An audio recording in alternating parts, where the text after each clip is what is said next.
Bora começar o vídeo com aquele tradicional giro de notícias e a primeira informação é importante. Pouquinho antes de eu começar a gravar o vídeo, eu recebi uma informação vinda do Ceará de que o Fortaleza acaba de fechar com o Breno Lopes, empréstimo até o fim da temporada. O atacante será liberado pelo Palmeiras depois de ser procurado por vários clubes. Santos, Vasco e por último o Grêmio tentaram contratá-lo. O Fortaleza conseguiu convencer o Breno Lopes de que ele vai ter um espaço importante por lá e o Breno será reforço do Lion. Importante contar que o contrato do Breno com o Palmeiras se encerra em dezembro e ele vai ficar livre para escolher onde jogar em 2025. Bora falar agora sobre a torcida do Vasco, que esgotou os ingressos à disposição para ela para o clássico contra o Fluminense nesse final de semana no Maracanã. Cerca de 10% da capacidade do estádio será destinada a torcedores do Vasco e já não existem mais entradas. Por falar no Vasco, Guilherme Medel deve ficar de fora também no confronto contra o Flu. É que ele está acompanhando o estado de saúde de sua mãe lá no Chile, deu uma piorada e ele quer estar perto da mãe nesse momento de dificuldade. Para contar que todo esse conteúdo é um oferecimento de 1xBet, a casa de aposta patrocinadora de times como Barcelona, Liverpool e Chelsea. E nesta rodada do Brasileirão na Série B, eu separei esses dois joguinhos aí para a gente estar fazendo a nossa brincadeira. Vou apostar na vitória do América em cima do Botafogo de Ribeirão Preto fora de casa e na vitória do Novo Horizontino sobre o CRB dentro de casa. Faça seu cadastro na 1xBet usando o código promocional EternoV, usando o link que vai estar no comentário fixado para você fazer o seu cadastro e usar o código no seu primeiro depósito para você ativar o bônus. Valeu? Já deixei meu like. Onde você acha que o Vasco vai chegar esse ano no Brasileiro? Reginaldo, eu estou um pouco indeciso em relação ao que esperar do Vasco. O time do Ramon Dias no segundo semestre do ano passado, ele foi bem, ele teve campanha de G6, né? Fez um campeonato carioca ruim. Eu tive até a impressão de que o elenco desse ano talvez seja um pouco pior, depois das vendas e das contratações, e das lesões também, né?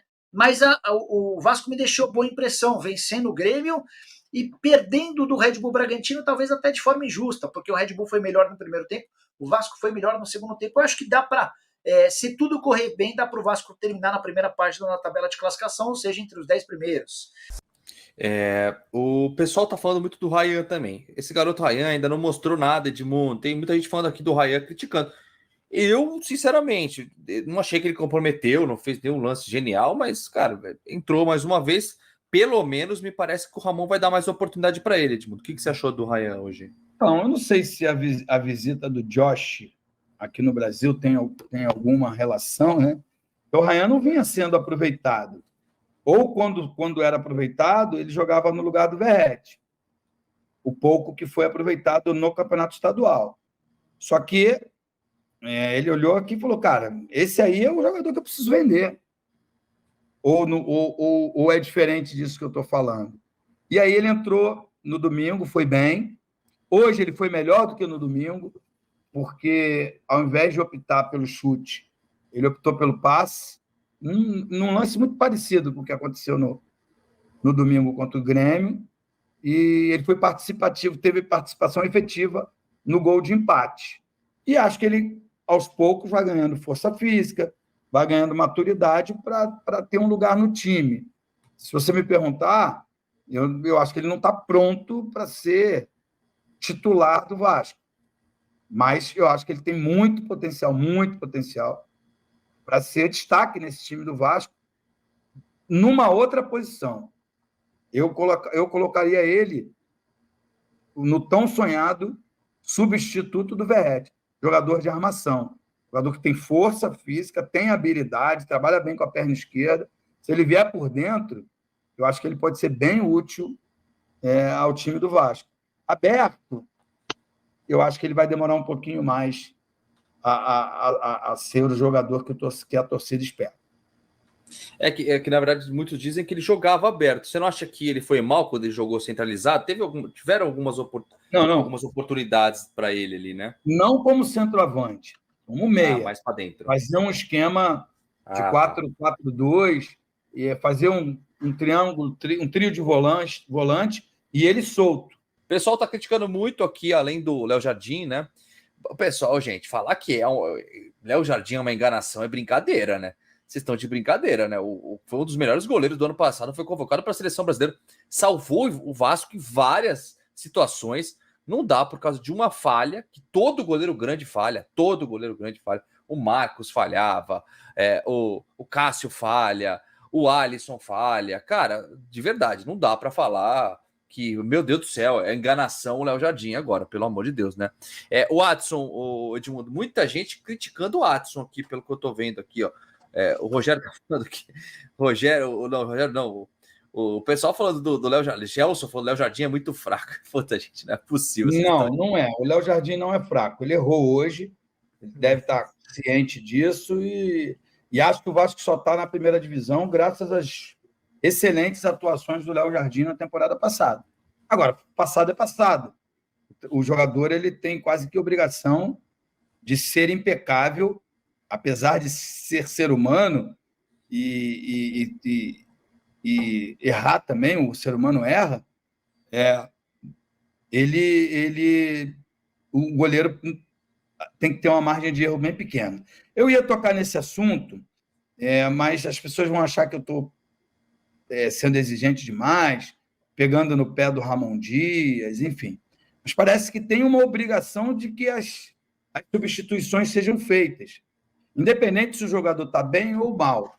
E aí eu não concordei com a substituição do David. Edmundo, tem os jogos quarta e domingo é muito desgastante. Você jogar 90, hoje, só o segundo tempo teve 8 minutos de acréscimo. Se jogar 90 minutos mais os acréscimos, a gente tem jogo que passa dos 100, é muito desgastante. É de fato desgastante. Mas se for pelo desgaste, eu aceito, tá? Mas mesmo assim não concordo. Não concordo com a saída do David. O Dodô mesmo, estava assistindo o jogo aqui pelo Premier.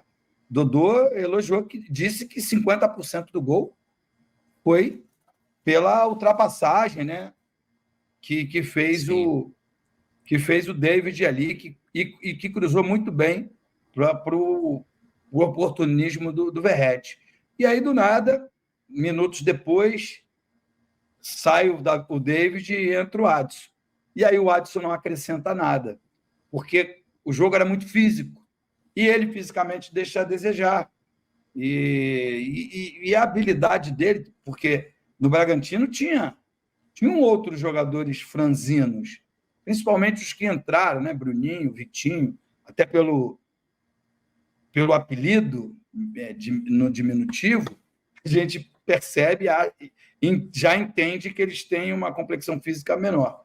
Só que eles conseguiram jogar o jogo, conseguiram ter êxito, né? Um deles até fez o gol da vitória, numa infelicidade, porque raspou ali na cabeça do Maicon. Faz parte do cenário futebolístico, tá, Gui? A gente não dá para tirar essas coisas do futebol, e são essas coisas que são encantadoras. Porque se hoje tivesse que ter um vencedor, esse vencedor teria que ser o Vasco. E aí, no final, quem viu o jogo e não sabe o placar, né, vamos ocultar os gols. Os gols. Vamos tirar os gols e mostra o jogo por inteiro, eu acho que 100% das pessoas iam dizer que o Vasco ganhou o jogo.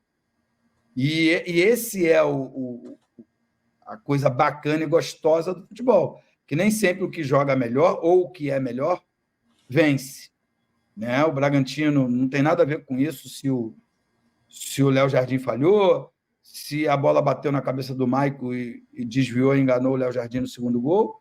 Verdade é que eles somaram 3 pontos, né? E em cima de um jogo que eles não jogaram bem. Eles estavam desfalcados, sim. Pedro Caixinha não ficou satisfeito. A gente só olhar a atitude dos 2 técnicos à beira do campo. Mas o resultado final foi que o Bragantino conseguiu a vitória e o Vasco amargou a sua primeira derrota no Campeonato Brasileiro. Você não, cara, e foram 2 apagões, eu achei até, Edmundo. Quero saber de você. Começou o jogo, o Vasco tava jogando mal pra caramba ali no começo, não sei o que aconteceu. Aí o Léo Jardim falha e é gol do Bragantino. Aí no segundo tempo, o Vasco faz o gol. Eu não sei se você concorda comigo, né? Mas o Vasco recua demais. Teve um momento ali que o Vasco recuperava a bola na zaga e chutava pra frente. Recuperava na zaga, chutava pra frente. Aí tomou o gol. Aí voltou a propor jogo e a jogar. Lógico que também eu acho que os 2 gols foram um pouco de sorte, né? Um foi desviada na cabeça do Michael e gol, o outro foi falha do Léo Jardim. Mas o Vasco recua muito, cara, quando faz gol, quando ou tá ganhando ou empatando o jogo fora, por exemplo, como foi hoje, você não acha, cara? Sim, eu acho que sim. Mas se você olhar, o Bragantino também fez isso. Era uma característica do jogo. Os 2 times não tinham um meio-campo que retinha a bola, que tocava. Era intensidade o tempo todo. Era ação e reação o tempo inteiro, de ambas as equipes. A bola estava muito mais nas áreas, né, ofensivas do que no meio-campo. As transições eram diretas. O Bragantino foi quem deu a saída, a bola já. O jogador, acho que foi o Sacha, tocou direto para o Lucão, ele já fez a ligação direta e o termômetro do jogo foi esse o tempo inteiro. Então, hoje não dá para culpar. Talvez se o Payet estivesse em campo, cadenciasse um pouco mais o jogo, né? O Cocão talvez pudesse fazer isso, mas ele tomou um cartão amarelo no primeiro tempo, aí o Ramon Dias botou o Zé Gabriel no jogo e aí perdeu essa criatividade, pouco da criatividade que tinha no meio campo, que é uma outra coisa que na minha época não era sempre assim que acontecia. O jogador acabou o primeiro tempo com um cartão amarelo, o técnico tirava. Não era sempre assim, porque não é uma certeza que você vai ser expulso. Embora a arbitragem seja tão ruim no Brasil, que normalmente acontece, principalmente quando tem lei da compensação, né? Se eu expulsei de um time, eu fico torcendo para que o outro cometa algum erro para que eu expulse também. Então, essas coisas acontecem agora. Eu estou falando porque eu estava aqui, no ar-condicionado, no conforto da minha casa, assistindo o jogo. Quem está lá e tem que tomar as decisões tem muita chance de errar. Então é isso aí, minha rapaziada. O Vasco tem um grande clássico aí pela frente no Campeonato Brasileiro, nessa terceira rodada contra o Fluminense, né? Foi tentado um acordo entre as diretorias para o clássico no Maracanã ter 50-50 entre as torcidas, né? Mas o Vasco aceitou, né, o pedido do presidente do Fluminense, Mário Bittencourt, mas o Vasco fez uma exigência que para o jogo de volta o Vasco ficasse no setor sul, né, do Maracanã. E o Fluminense prontamente não aceitou isso e os 2 clubes não se entenderam mais e foi resolvido ficar 90-10 mesmo, né? E o Vasco não se sabe para onde levará ainda a segunda partida, né? Quando for no segundo turno. Então, o Vasco já esgotou seus 10% que tem direito, né, de a sua carga para esse jogo, né? E acredito que será um clássico com pouca torcida, né? Porque sabemos muito bem que a torcida dos caras não enche e complica essa situação do Maracanã, né? Podia ter um Maracanã bonito, dividido meio a meio, né? Com a torcida deles comparecendo, com a nossa comparecendo como sempre faz, mas preferem ficar nesta briga.